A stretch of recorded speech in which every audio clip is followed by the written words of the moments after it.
So let's try something a little different. Fuck it, right? Let's let's have some fun. Fuck around. See what comes out of this. You don't really need an introduction. Not really, right? I mean, you know what the name of this damn podcast is, and you know more or less who I am. So that doesn't really need much explanation. And I suppose you clicked on it because the topic interests you personally, right? Loneliness. I mean, we all get lonely. And finding ways around that is useful and helpful for all of us. So I spoke with Tamar Liberman. She's the CEO of It's July, which is a young, early stage startup that helps families connect with one another. And she's put a lot of thought into this. So I thought it'd be cool to hear what she's found out and what works and what doesn't. And what are the mechanics behind families becoming friends with one another? Because, well, why not? Oh gosh. Yeah, so where to begin? I think my first question is do you think Kanye West is an anti-Semite or I'm joking. I'm trying. Drilling down that rabbit hole. We can talk about it. Do you have an opinion? No. Everyone in the world has an opinion Yeah, of on course. one guy for no reason. And some Uh, of them are loud about it, right? oh my god, yeah, yeah, yeah. It's so much Not attention on one guy ranting about the Jews. yeah. But no, I mean, tell me how um how you got started with the company. It's well, first of all, where does the name come from? It's July. So it's July. When we established It's July, it was born of a need of trying to find a platform that is dedicated for the traveling families. Mm, So information for families, traveling families, is very fragmented and scattered across many sites and blogs and online communities, right? So we were trying to build a hub, kind of a recommendation engine yeah. based on user-generated content (UGC) for all the family-friendly hidden gems in the city.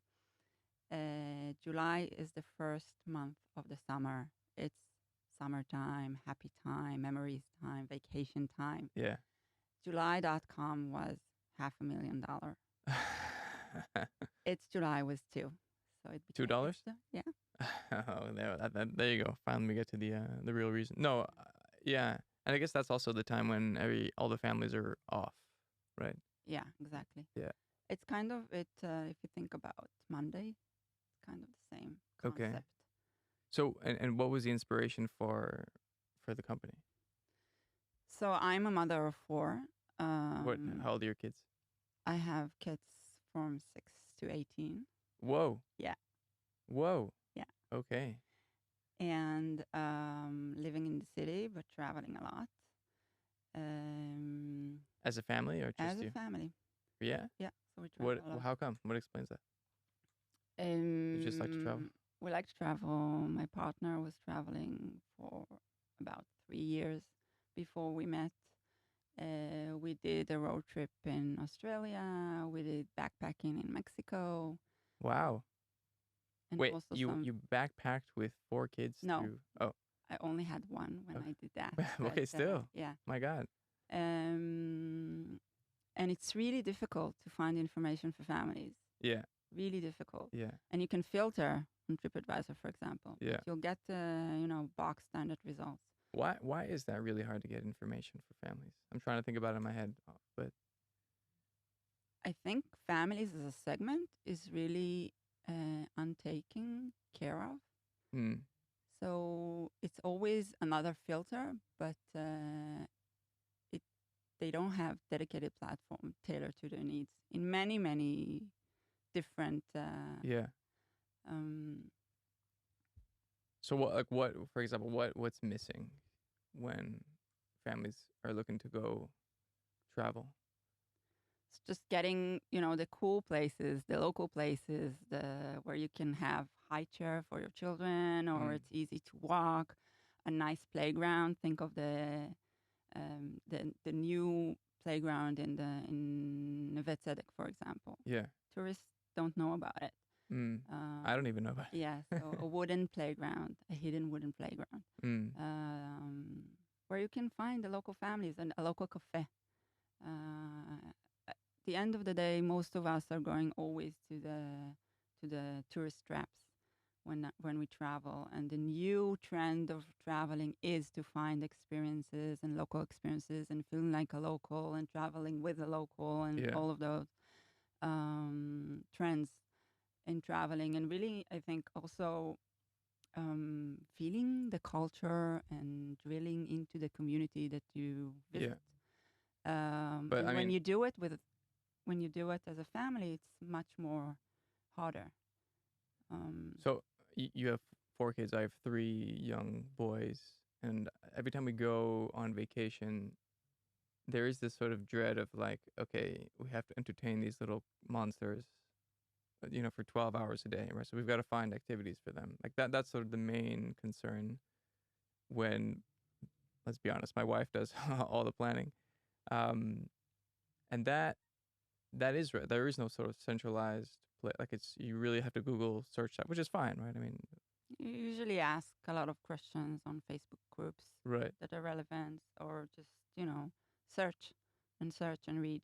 Yeah. Um, Yeah. Facebook, she relies on a lot. yeah. Um, So the idea was to centralize everything and build a recommendation engine focused on families, um, and using local knowledge. So okay. actually, we onboarded a lot of local experts Mm, from Europe. So we launched in Berlin, Amsterdam, Copenhagen, and London 2 years ago. And when COVID hit, but we decided to keep on going. And even though the travel was yeah, dead, and the basically. idea was basically, okay, travel is not here for a while. Yeah. We didn't know that it will last for so long. Right. But the idea was to build a community that will give us a lot of information and data and recommendation. Hmm. It gave us time to build a platform, and the idea was to launch when COVID will be over. How did you feel at this point in time with COVID? When COVID hit, we were 2 months in. It's July. Yeah.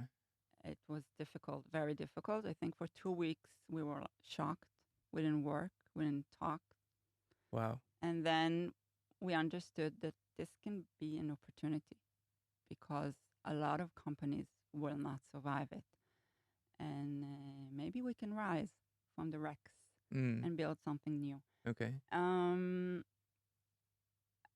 Fast forward, we got accepted to Techstars a year ago. Okay. Techstars, just because I'm also not really clear what that is. It's an accelerator. Okay. It's an American accelerator Hmm. which operates globally. They have a branch in Tel Aviv, so we were accepted to that accelerator. Hmm. And preparing to the program, we met with so many experts and leaders and advisors and investors. Yeah. Many of them didn't like It's July as a recommendation engine. They thought it's not scalable, it's not fundable. The X factor is missing. It's another recommendation engine. Wait. And in all this period, after the COVID shock, and then like, how were you faring mentally? How were you doing with all that? After the first lockdown, everything, was really exciting because we Mm. were thinking that it's over and we are building the next TripAdvisor for families. Wow. So a lot of good things happened to us. We onboarded so many experts. We soft launched the MVP that we had. Yeah. Many recommendations on the platform, cool recommendations on the platform. We still have them. But what we understood very quickly, and it wasn't like the idea came in a session that we had, like a founder session Yeah. brainstorming, but it was after a lot of research and deep diving with our users. So we Mm. had a big community of users, and we talked to them a lot, and we had Zoom meetings, and we were chatting with them and Right. conversation and Zooming with a lot of them, and we understood that it's not just about the getting the knowledge, but meeting the people behind.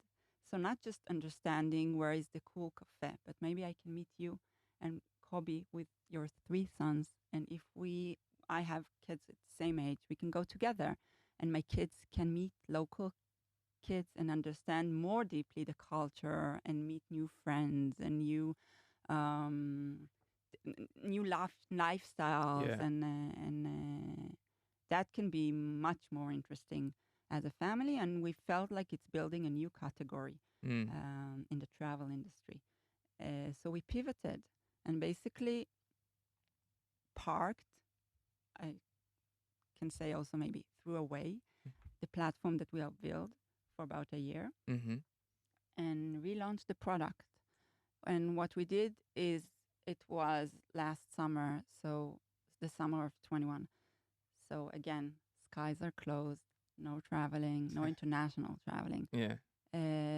So we took Israel as a test market, launched a lot of Wix pages, and basically tried the idea and waited to see what the users or the families have to say about it.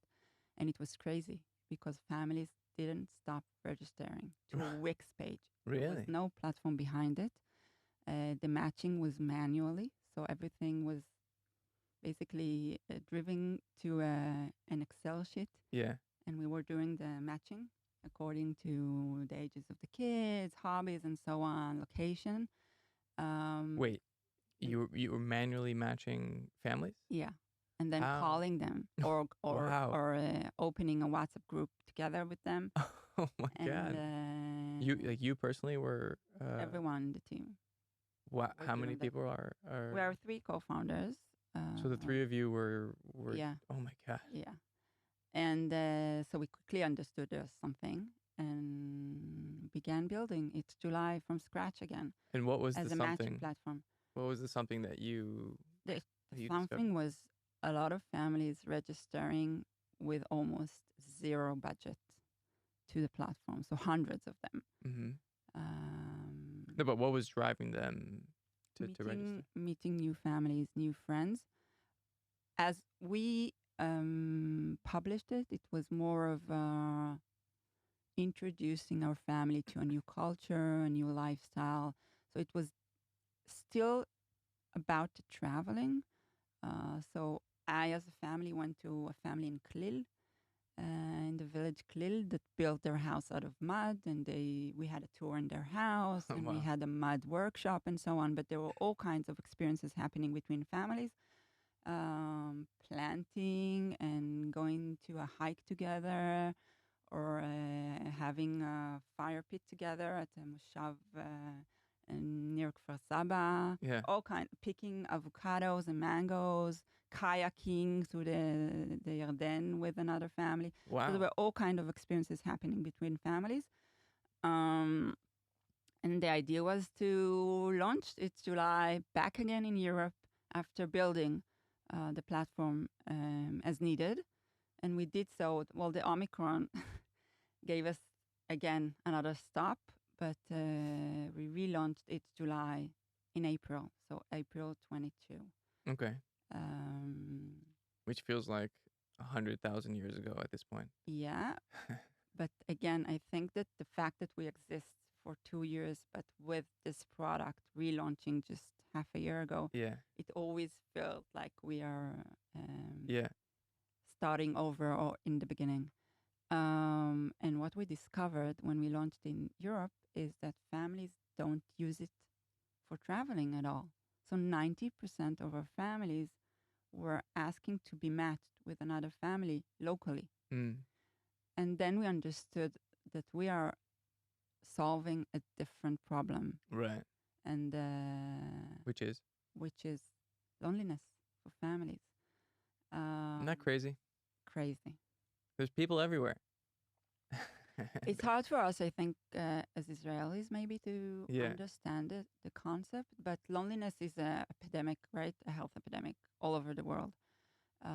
Different ages, different groups, different segments, and as families, they feel the same. So they usually don't live near their parents or families or sisters and brothers and so on. They don't live near their um, childhood friends. They move around, Yeah. and it's a new, I think, sort of communication that maybe I'm not sure about you, but I'm for sure maybe is too old to talk about Tinder and Bumble and Hinge and all of those platforms. But the millennial families, they met their partner Yeah. apparently like that. The last episode I did was on online dating apps. I said it again, dating apps. And I'm not a fan. Let's put it that way. But yeah, no, I hear you. I do wonder though, because when I think about how I guess I have two questions. One is this a COVID thing? Like I know that more and more families are, well, I don't know about families, but families are moving to the cities and then they move to the suburbs. But it's, as you said, right, not necessarily with their close family, and they rely more, I guess, right, on making friends through their kids, right, through the network of their kids. So kids make friends, then they become friends with the parents, and so on and so forth. But then with COVID and all the lockdowns and no school, that was just taken away from so many families, right? Right. So COVID made it more difficult, but it Hmm. was there before. A new research that was published in 2022, for Yeah. example, reported that twice as many parents compared to non-parents are feeling isolated and left behind from their surroundings. Wow. So we also onboarded a researcher from Stockholm. She's French, but she's doing a PhD in Stockholm, and she's She's researching this topic. exactly. Okay. Wow. So she's also feeding us with a lot of data, and it's really, really, really interesting to look at it. But I How? think that the main thing that was really interesting for us is just understanding that we had this passion towards something, and the market told us otherwise. Right. This is great, Yeah. but traveling is a feature on It's July. You can use it while traveling, but you are solving a much larger problem for us. Yeah. And it was really exciting to understand that. Yeah. Because I remember, as you were describing the travel feature, I was thinking if I were to go to, say, I'm naming a random country like Romania, and I got matched with a family there, it would be really, really hard to connect, right? Because of the language barrier. But if we speak the same language, and that usually happens when you're in the same country, it's much, much, much easier, and you have so much more to connect about. I would think. Yeah. So first of all, English is a common second language for most of the people. Well, you're from Sweden, so Yeah. that's cheating. Yeah, maybe. But kids, especially young kids, they don't need language to hook up or, right? They play. Yeah. So, and it worked actually. So the traveling is working. We have 10% of families using It's July while they're traveling. But yeah, most of them are looking for family friends to hang out. The platform today is very diverse. So we have single parents, we have same-sex parents, we have children with disabilities, we have multicultural families, expat families, so all kinds of families. Wow. And I think this is also really interesting. So it's not a problem of, I cannot describe our target audience as a one type of family. Yeah. Everyone are looking, I think that also when you talked about it as well, when you're looking for family friends, the most important thing is the ages of the kids, right? That's when I asked my wife, she's like, "How would you even use this platform?" She's like, "I want to know how old the kids are." Yeah. So when we met, well, the algorithm. That's all she said, by the way. Yeah. So that's the first parameter it takes under consideration, of course. So the kids' ages, which is really important. And does it also sort by sex? boys to boys, girls to girls, or it doesn't really matter? Gender, not yet. It's an interesting question because young children doesn't matter. Right. When they get older, sometimes it does. So yeah, it's something that we are adding now. It Hmm. might we need to explore that, how it affects the matching. Yeah. When you think about it for your family, what would be the parameters for you? Like if you traveled, or if you wanted to meet up with a random family, what would you put on the platform? So I would look for same ages for sure, Yeah. and not the same gender. For my kids, it does most of them it doesn't matter. And Yeah. Boys, girls, I have two and two. two and two. Okay. Um, but hobbies.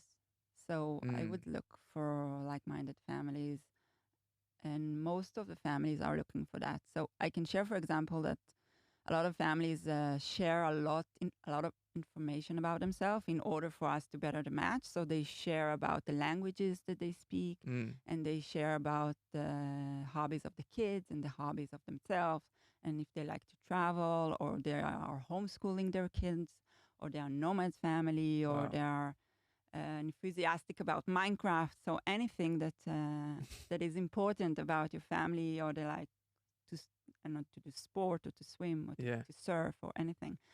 So this gives us a lot of information about the family, and with what is the right match for them.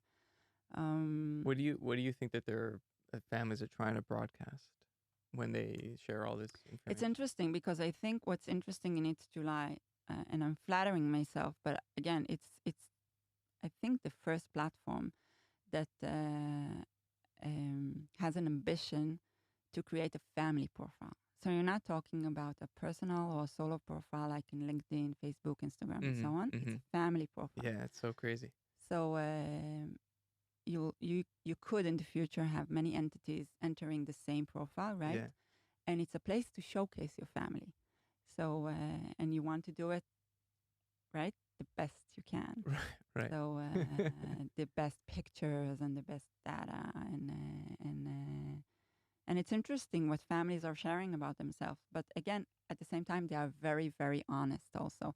Some Oh yeah. photos are very funny. For example, a family uploaded a family profile, a family photo profile of the entire family sleeping in their bed with babies and children and everyone on top of Right. one another. So I So think if I were to look at that picture and I see a family showing themselves as if they were lazy or whatever, it's like yeah, we're not the perfect household. We have our lazy days. Like we're exactly. chill. We're not judgmental. Like I think that's the thing that Yeah, they're kind of exactly. broadcasting. Yeah, Exactly. interesting.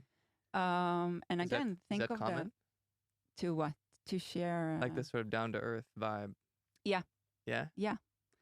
So and a lot of families are cynical about it, Really? What do but you the mean? bios that they describe are usually very funny, or Mm-hmm. very Yeah. enlightening, or inspiring. Okay. I think that like when they sit and fill out the form, or Yeah. the onboarding session of the profile, it's something that they really enjoy. We added now the option to add tags about your family, so it helps us, of course, Right. to structure the data. But for them, it's very, very easy. And for now, we enable 8 tags for a question, and most of the families choose 8 tags. So we're like, okay, let's add more. What are examples of these? So it's tags about what your family likes to do. So it can be Mm. drinking, eating, foodies, lover, Yeah, okay. travel, and so on. I think it's also interesting that it works across Europe. So the Yeah. Nordics, the UK, Mm. Western Europe. We also launch in the United Arab Emirates now. Oh wow. There's a lot of I can share that a lot of expats family on board. Of course, they are I Right. think they are the early adopters of this platform. Mm. New country, they haven't integrated yet to the local Right. environment, and so on. Right. And there's a huge community of expats in The those majority of areas. Yeah. yeah, yeah. So Yeah. this will be interesting to see how it goes. I find it interesting that Um, so you tell me if I'm wrong, but what's driving people onto the platform is this sense of loneliness, right? That they don't have this family best friend thing in their lives, and they really want, but they don't they don't portray that on the platform. Like we are lonely and therefore, but it's more like we're super fun or we're super chill or Sometimes they share that oh, they are looking for friends, okay. or they share, for example, that they are new in town or new in the city and so on. Mm-hmm. Um, I think that the purpose of the match is to connect. Yeah. But then afterwards, what you do with each other can be anything. So you can chat about anything. You can discuss. We are launching now the in-app chat, so you can discuss mutual interest. You can ask questions. You can ask her for accommodation. You can ask about the new school that was open in the neighborhood, and you can also set up to meet in real life. But the idea is to connect you in many levels. So it's not just about finding friends. It's also about getting information, Mm. local information, or information about the same interests that you have. So there are a lot of options to explore the platform, not only to set up to meet in real life. Yeah. Wow. So, and how many families are on this platform so far? So again, we launched in April, and our numbers are growing really, really, really nicely. Knock on wood. Yeah. This is Um, wood, right? Yeah. yeah, I hope so. It's Google. Everything is real here. I think that so we have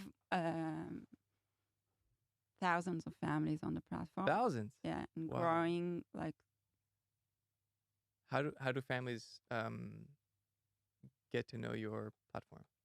So we use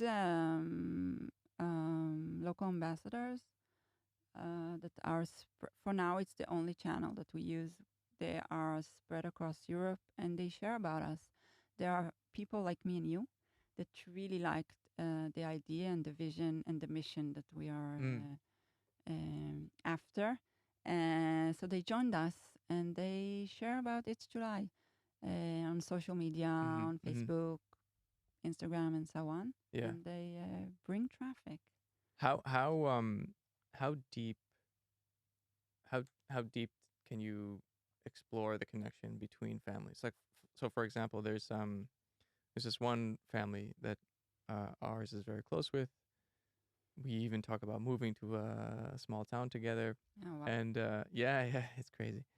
And for me, what blows my mind about them is that it works on every single level. So it works parents to parents, parents to kids, kids to kids. It even works so well that their parents, like we like there's Grandparents. just love up and down and across all of it. Amazing. Yeah, yeah, yeah. So can you interview the can you interview the kids or can you interview the grandparents? Like how far do you want to take this? So I think that I want babysitters. yeah. When we ask, I think when the magic happens between the kids, first of all, so Mm, everything falls in place. yeah. We do have a lot of testimonials from the children about No meeting. way. Yes. How And I how think for them it's really exciting because um, they also search for family friends to hang out with, right? It's Yeah. It it's an actually makes me think, are kids lonely? Like if families are lonely, does that mean the kids are themselves more lonely than they used to be? Is that your sense of things? I'm not an expert on that. I know that loneliness is an epidemic or a health epidemic that Hmm. for example in the UK there's a minister of loneliness. What? Yeah. So it is a problem. Wow. I Which guess is social media platforms, sure. they don't help Yeah. towards solving that problem. But what we are doing is adding another social platform, Yeah. but in order for them to eventually, yes, meet in real life or establish connections. Yeah. People that know me, they get tired of me sort of banging on about the ills of the smartphone. I'm not a complete anti smartphone type. I'm actually very grateful for them, but it is weird that part of our our atomized existence now is part of that. Like we're on the phone, and so we don't need to meet anymore to talk. We can just talk on our phones, and so that means less in person time, and then it's interesting that technology kind of exacerbates the problem, and then we use technology to then try to solve for it. I mean, I actually really like the concept that you're doing, as opposed to like the Tinder stuff, which I think only makes the problem worse. But this is really cool. So thousands of families, and where in the world? So this is in uh So basically, when we launched in April, we launched in Copenhagen and London. yeah, We chose those two very different markets and culture to basically prove that it can happen anywhere. yeah. And today we are open in more than 40 destinations Oh wow. mainly across Europe. Actually, Ireland is going to be the 41, I think, opening. A lot of organic growth we had. Yeah. We didn't plan to open so many destinations, but it spread across Europe, so we're not stopping it. Good. We are live in Turkey, Poland, Finland, the UK, the Netherlands. Germany is one of our biggest markets. Spain, France, Italy. Is the growth the same in every market, more or less? No, not both the growth and the conversion is different. You can see. What do you mean by conversion? So families that come to our platform, visit the platform, and then converting into a user or a family, Okay. opening a profile is Okay. different in different markets. Okay. So some markets are harder and some markets are easier. Yeah. But we have a really nice conversion rate, and it's very steady. So from the like month over month, one of the 7 families that visit the platform open a family profile, which is crazy. It's 12% conversion rate. I sign to have this number on scale when we scale. It's a great number. But yeah.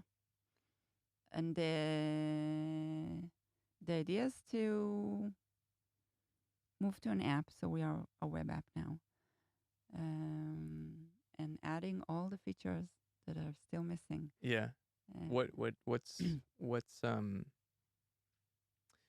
do you make the plans in like are you the one in the household that's in charge of these sort of social connections, or is it a shared thing with your, like in my house, my wife is just, she's a domino on this, like she's amazing, she really takes care of all this stuff. I'm just sort of whatever. I'll show up, I'll behave well. I promise not to make too much mayhem, but how does it work in your family? So it's a good question. I have a master in gender studies. I'm a big feminist. I'm also the head of the alumni organization of the gender studies program. So Yeah. I'm not the solo head. I am the co-head. We are 2 women leading that. But it's also a matter of personality, I guess, in our house. So I do lead most of the decisions. But it is a very, hopefully, I want to say an equal household. Oh no, terms I'm not of, asking like um I'm who's doing the laundry. You're asking about leading the decisions and no, right? I get what I'm trying to get to is like if you're the one designing this thing, and you seem to be, tell me if I'm wrong, but you are the one who's sort of more in charge of that aspect of family life.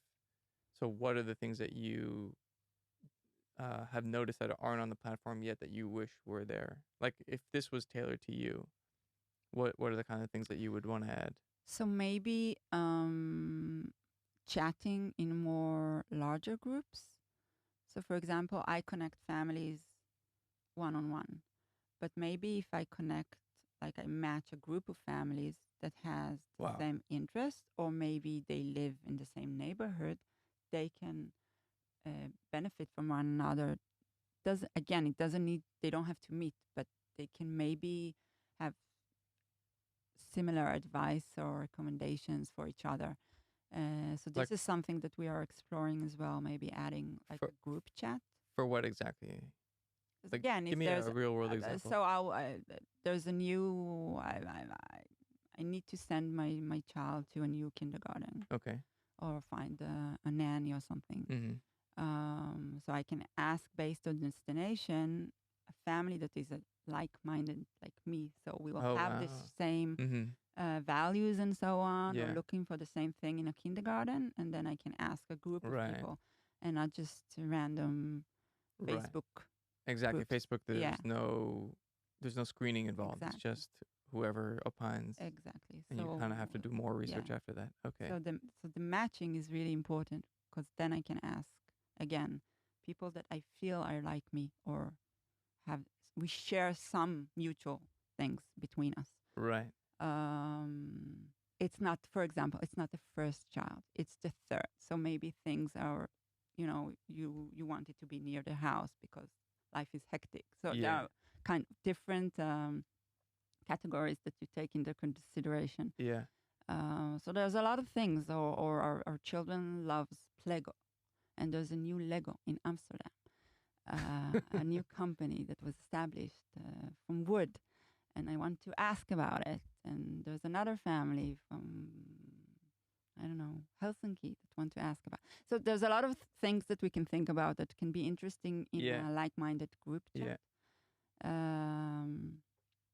There's a lot. I think that there are a lot of options to what can we offer families if we have them all like on the same platform. Think about it.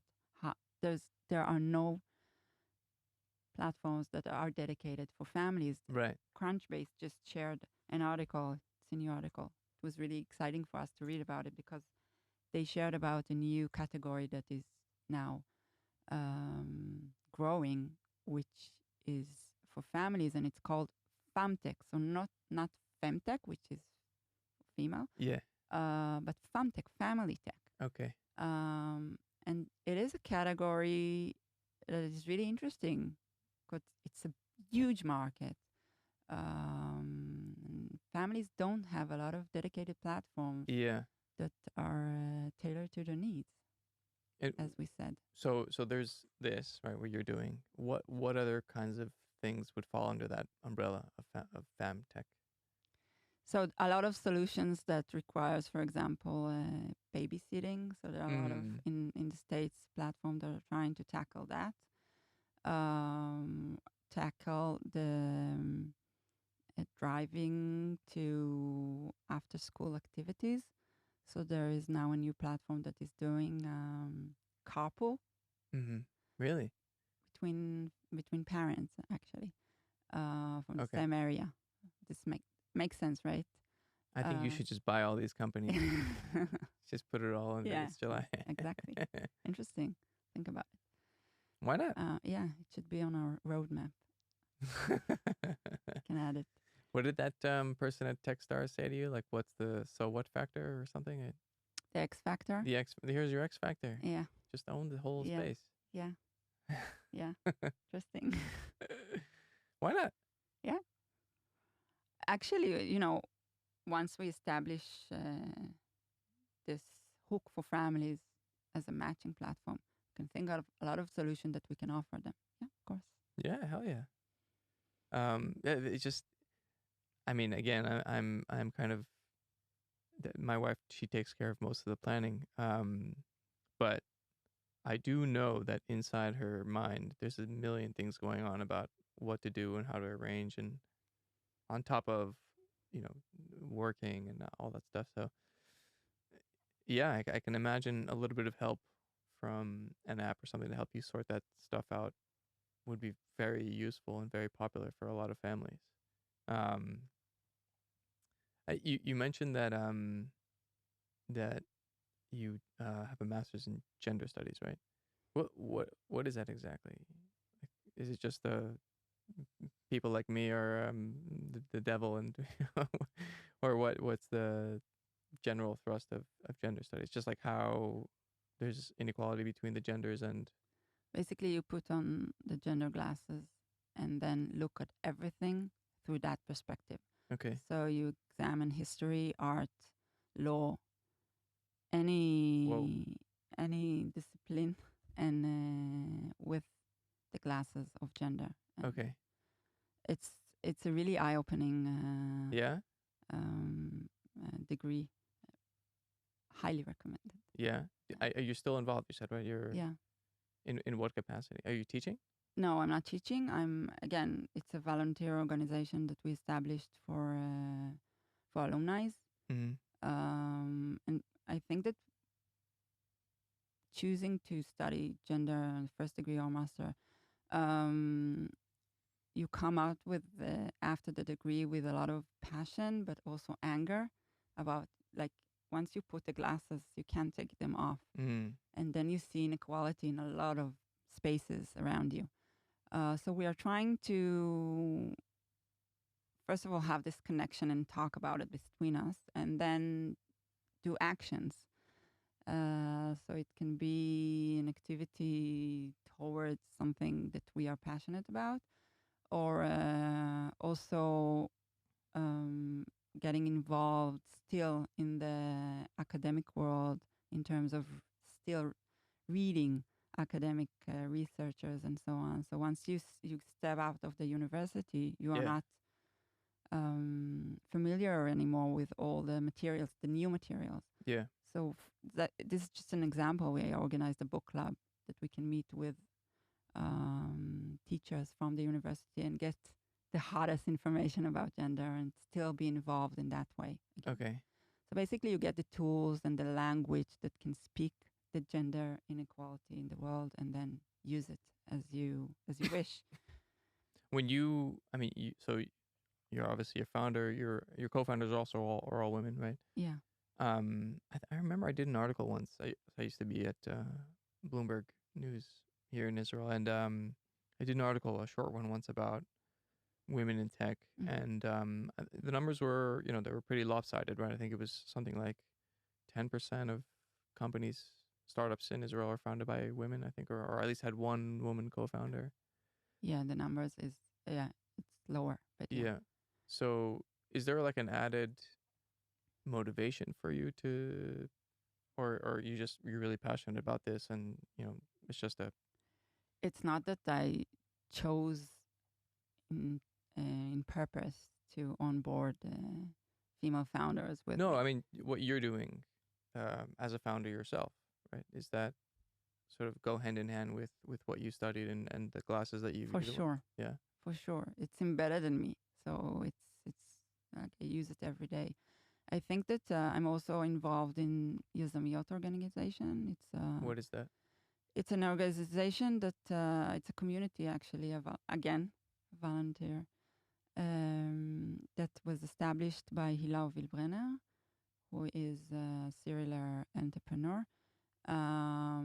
This is a woman, yes? Yeah, yeah. Okay. It has been here for the past 12 years, I think. So Yeah. we are celebrating Bat Mitzvah.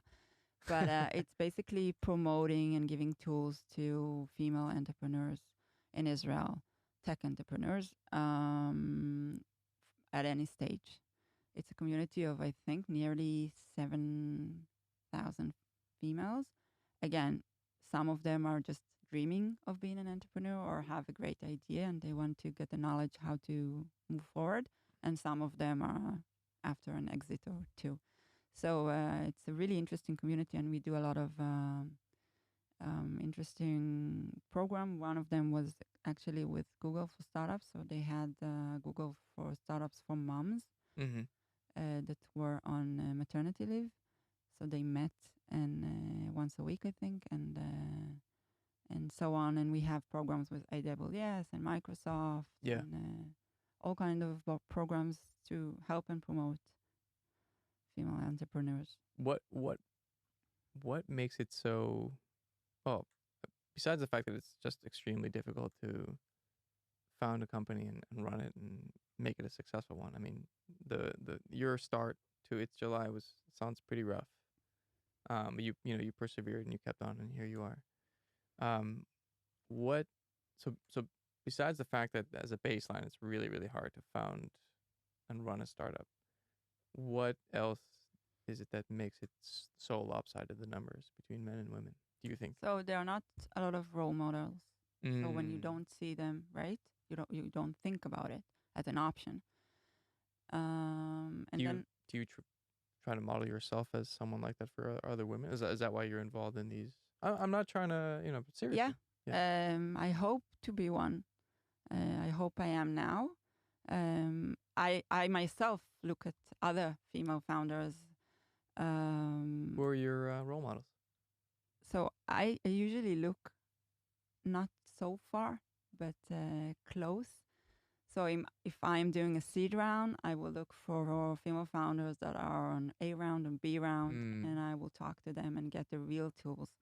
Because looking at female founders that are really successful is amazing, but to get that for inspiration, but to get the day-to-day value or tools or advice is just to look at someone that is one step, two steps in front of you. Yeah. It's so cool the way mentorship works, right? Yeah, Because you ask someone who's a little like 1 or 2 or 3 steps ahead of you, and you're asking them questions, and you're trying to plot yourself where they were on their journey. It's like, am I going through exactly the same thing that person went exactly. through? And if so, yay. And if so, and if not, oh my God, I'm a total failure. This is not going right, right? Yeah. That's so cool. I mean, it works both ways, yeah, between men and women. It doesn't really matter, Yeah, right? Mentorship yeah, is for just, sure. it's an Yeah, yeah, amazing thing that yeah. we humans have. Do you mentor people as well? No, I do volunteer in Yazamiyot. So, Right. for example, we established now a program for female founders. We call it the Salon of Yazamiyot. And Okay. it's a meeting that we do once in 4 or 5 weeks. And we bring someone, an expert in a specific field, again, to give tools, like real tools, not inspiration, for those founders. And we established a really nice group that are basically in a similar stage Yeah. of the startup life. Yeah. So it's like an homogenic cohort, if we can say so. Okay. So they can also benefit from one another Right. as well. What kind of tools do they? So we had You found a lawyer, Tamar Liberman, from Luzzato Group, coming and talking to them about IP and how IP can benefit your startup, an early stage startup, and what you need to think about. We will have someone coming and talking about funding, which is always the biggest question mark in the startup life. And we are having someone from Google, Dana Berger, head of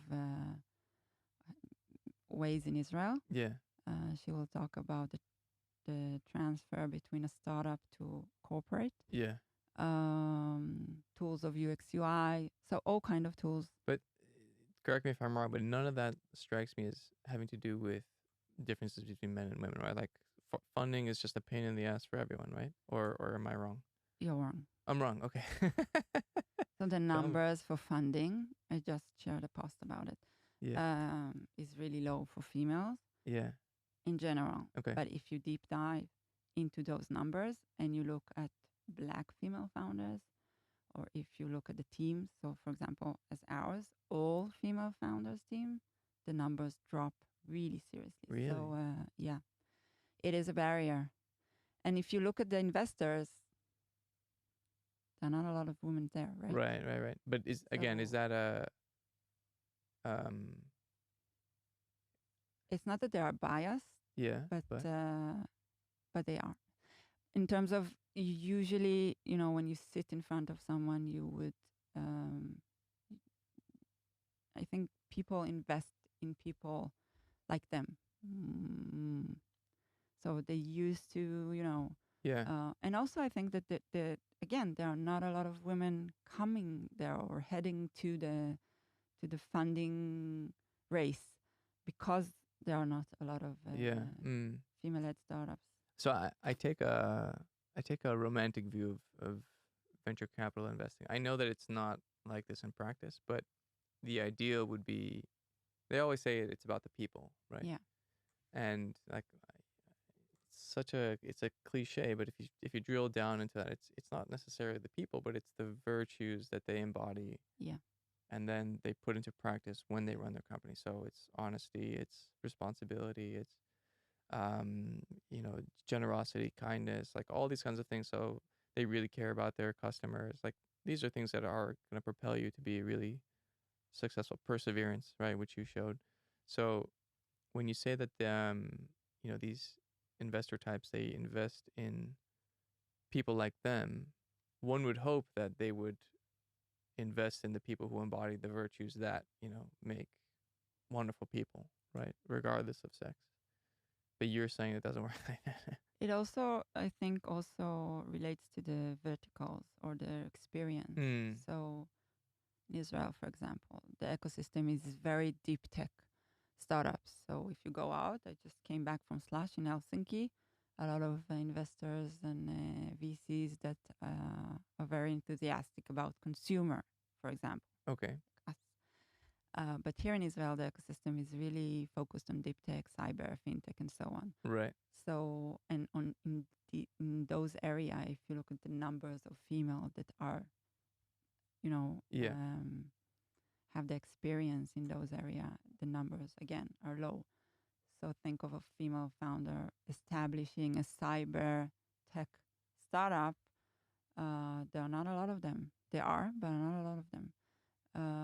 And a lot of the verticals that female founders are establishing are different. So there's a lot of femtech, for example, which is a really rising category in the health tech.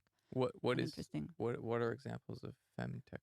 So all kind of female body issues can be, again, it can be fertility. It can be. Oh, okay. And that doesn't fall under like biotech or something like that. There is a subcategory that Okay. is called femtech. Okay. You mentioned something interesting about in Israel, the biggest fields of technology companies here are like cyber and fintech and let's face it, pretty boring stuff, right? But scalable and very valuable and all that. So, and you said that there's not a lot of women represented in that. Do you think that rep, do you think that reflects a difference in interests between men and women in terms of like, and I don't mean this in the wrong way, but like your startup deals with family and connect and like social connections, people, right? Which traditionally speaking was a female thing, a female domain. Whereas like cyber, it's like tools and like there's that whole divide between men and women and their interests. Is that part of the explanation as well? It it's not the explanation, but Yeah, it is that's the part of. yeah. Yeah. It's a barrier again Right. because I am a female and then I'm dealing with a family, which sounds again very feminine, if I Right. can say, Right. or tapping into lifestyle and so on. So Yeah. it is. I think it's a barrier, Yeah. but I think that what brought us to what we are now is first not giving up and adapting and being very agile and Yeah. listening to the consumer or to the customers. I told you you're gonna buy all the femtech shit and just put it under your roof. And also I think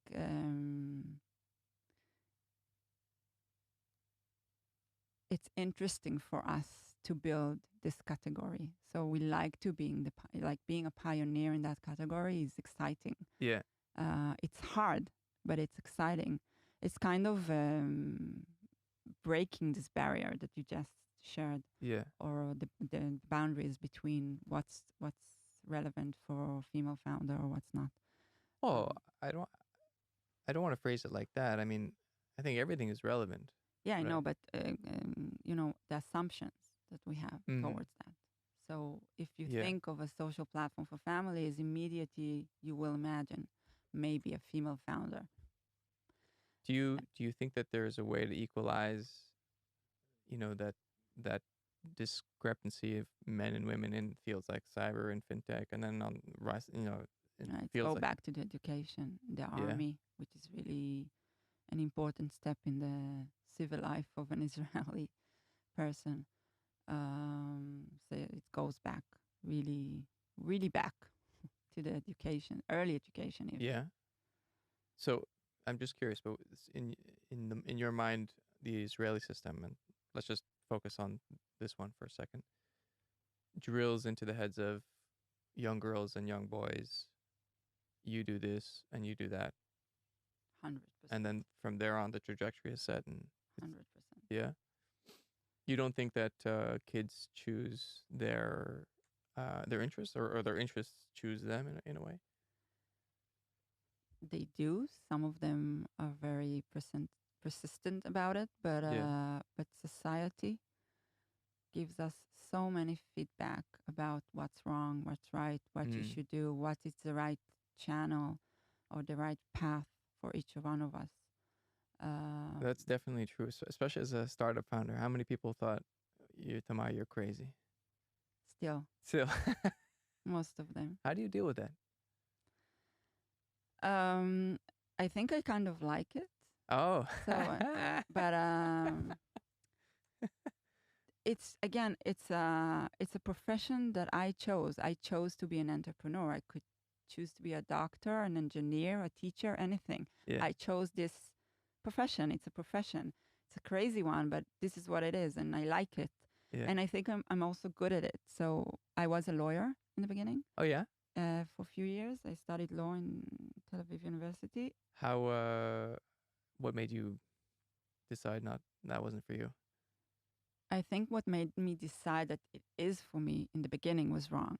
So I'm very geeky. Mm. I did a path of mathematics and physics and so on in school. Wow. I think I was supposed to be an engineer. So my father is engineer, my brothers are engineer, my sister is engineer. But I don't know. I You're found a myself. social engineer. You're Yeah, families exactly. together.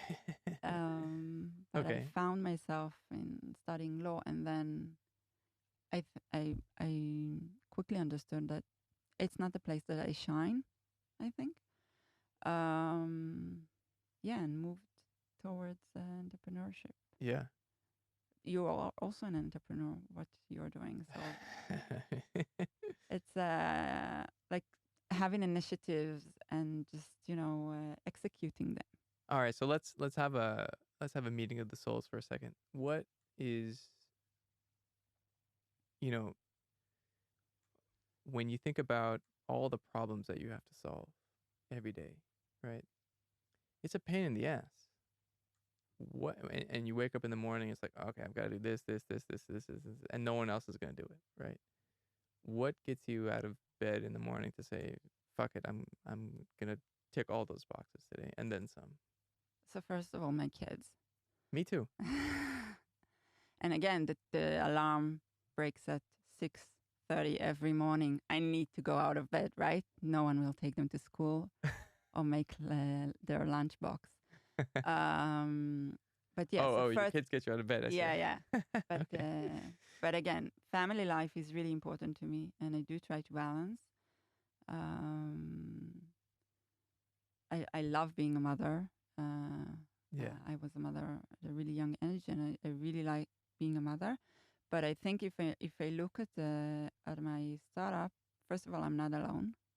So I have my Mm. co-founders together with me, and this is really important because when I thought about It's July, as we call it, It's July 1.0, I was a solo founder, Mm. and nothing was done, and it was really difficult for me. And I quickly understood that I cannot be a solo founder. I need my team and my co-founders, and I was so happy to find them. How Um, did you find them?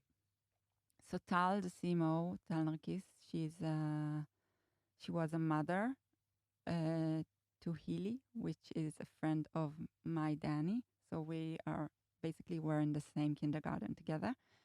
Um, That's amazing. and I really wanted her to join. What made you? Now I'm really curious. So what made you want? What did you see in her that you're like, okay, we need to So do? first of all, we clicked very immediately. We are not the kind of parents that are very involved in the community or very involved with the parents. Both of us. So this clicked us right away. Okay. I had some coffees with her, just brainstorming about it July, and I quickly again understood that she might be the right person. She was working then. Did she give you hints? It's like maybe. She was helping a lot, but always, I'm just helping. I'm not going to join. What a liar. I'm just helping. COVID hit and changed like all the game for a lot of us, right? Yeah. So and she actually got an offer, a really good offer to join a corporate, but she chose it July. Wow. Yes, that was a wow for me as well. What a compliment to you. Yeah, not just to me, but to the idea, to the passion, to us like as a team, as partners. And Lee, she's in charge. She's the CEO. She's doing product and operation. Okay. She grew up in Hong Kong. She was born in Israel, but they moved to Hong Kong when she was young. Mm-hmm. My parents moved to Hong Kong again as well when I was a soldier for 5 years with my younger siblings. So my younger sister and Lee were best friends there. Wow. So I know her from there. Okay. Then she moved to New York to study and came to Israel, I think almost 10 years ago. She did an MBA in Tel Aviv and was working here in the startup scene for the past decade almost. And we met just for a coffee. This was already after you launched? We were in the beginning. So we began working May 2020 officially. Yeah. It began a little bit before, but officially, and she joined, I think, in July. So 2 months later. Okay. And something about her that the two of you decided, yeah, we need to have her on board as well. Or what? She's an executor and the mind behind almost everything. She's an autodidact. That's the right. Yeah, she's and she has like a very tech mind. Mm-hmm. So she onboarded immediately so many tools and hacks that we can, go faster and faster and so on. Okay. So it took a while until she became an equal co-founder, but it was very fast in terms of the life of a startup. Yeah. Wow. So I want to just go back to my question though, because you accused me of being an entrepreneur, which I'm still getting over that offense. But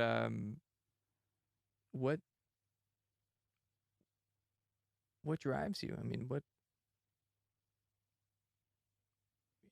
you took my question literally. What gets you out of bed, right? You said the kid is the alarm clock, but like literally, So I think every day is a struggle, and then you got to say, okay, let's go. But again, it's you struggle when you are a teacher, and you struggle when you are a doctor, and you struggle when you interview people or have to, order the space and then invite the right speaker and such a struggle. But everything is a struggle. Life is a struggle. But I enjoy this struggle. So I enjoy building something from zero. I enjoy seeing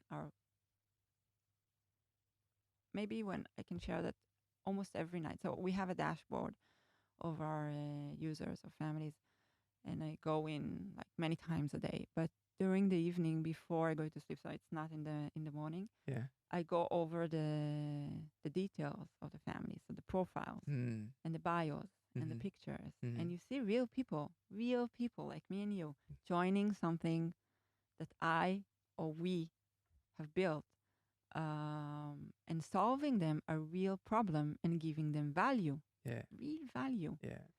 This excites me, really excites me. So, and whenever I need, I just open it, and it gives me like new energy. It's also just like, how else would you spend your day?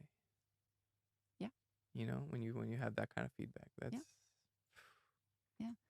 you know, So yeah, so it's acquisition, it's lifetime value, retention, engagement, all of those metrics that I need to prove and show and to investors. But at the end of the day, I'm seeing families joining our platform yeah, hysterically. Like we have amazing numbers yeah, with very tight means, if I can share. yeah.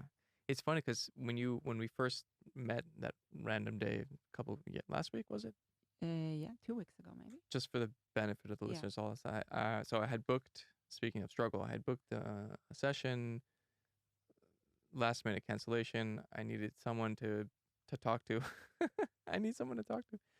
I went downstairs. I just asked random people. You were unfortunately one of my victims. You, for some reason, said yes. And this was a week ago, and here we are, or 2 weeks ago, whatever it was. Where was I going with this? I already forgot. Fuck it, move on. Okay. But it's just sharing about our first meeting. Yeah, I was interested also to see this room and how it operates. No, I'm just kidding. But You weren't even no, we interested. were talking like it was. How was my my sales pitch? Was I I'm here, right? right? So 100% Yeah, success. yeah. I'm really my whole game is I'm just trying to be genuine, really. And when you told me, oh, that's what it was. Now I remembered. You said you wanted to be Tinder for families, which my first reaction was like, oh, that sounds Yeah. terrible. But then I thought about it. You explained it to me, and it's like, you know what? I can't really see a downside. Like, how can this go wrong? I can't really picture it. Like, what's the worst that can happen? Families get together and they're like, meh. There's no real deep emotional risk here. Which at the end of the day, like our existence is sort of tied, anchored to our emotional response to things.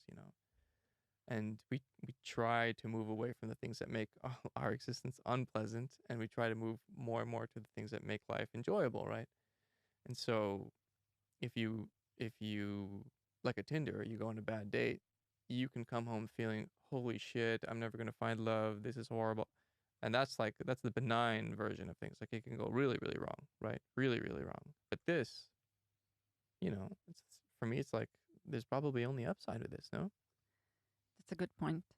I think also, I'm not sure what you talked about in the dating session that you had before me. I'm going to listen to it Uh-oh. because I'm really interested about it. Okay. But I think that if you research about matching platforms, you will see that it's not just about dating or single. There are matching apps today for so many different segments. So Yeah. finding friends, Tinder now added, or not now, but recently added the option to find friends, not just Cool. partners. And Bumble has it for a long time. And there are HR companies that are using matching platforms to match between employees and employers. Yeah. So a lot of segments are using that. So it's just taking something that works. Yeah. And saying Tinder for families might have a bad angle to it, just because what we think about when we say Tinder. Yeah. But the idea is to just in 3 words explain that this is a matching platform Yeah. for families. Yeah. Yeah. No, it's also like when you say it's a matching platform for families, it's but then you say Tinder for family, and then you're kind of in the general area of like, okay, there's a Exactly. matching thing, and there's photos, and there's interests, and you want to get together. Like that far, I've gotten. Yeah. Right, and very, very quickly. Yeah. Yeah. Again, it's a form of communication that the young generation or millennials are really used to. So it's just using that. Tinder, yeah. Tinder. Yeah. Oh, this Tinder as a matching platform, the swiping idea Right. of finding something using the swiping tool. Yeah. Although the people that you want to target, I guess presumably would be on that cutoff, right? That dinosaurs like you and I that weren't on the dating apps. Not in particular. A lot of our families have young children. I think that Mm. again, that if we look at the loneliness, so especially young families with young children uh, um, who are not in so many um, um, how to say it, establishments or frames like schools, kindergarten, and so on. So Yeah. they don't have a lot of options to Yeah. meet like-minded friends. But we have families who join and add their dogs as a child. We have grandparents Now we're raising talking. their Yeah, hell yeah. grandchildren. So Yeah. many interesting families in the platform. Cool. Tamar, let's wrap it up. So Yeah.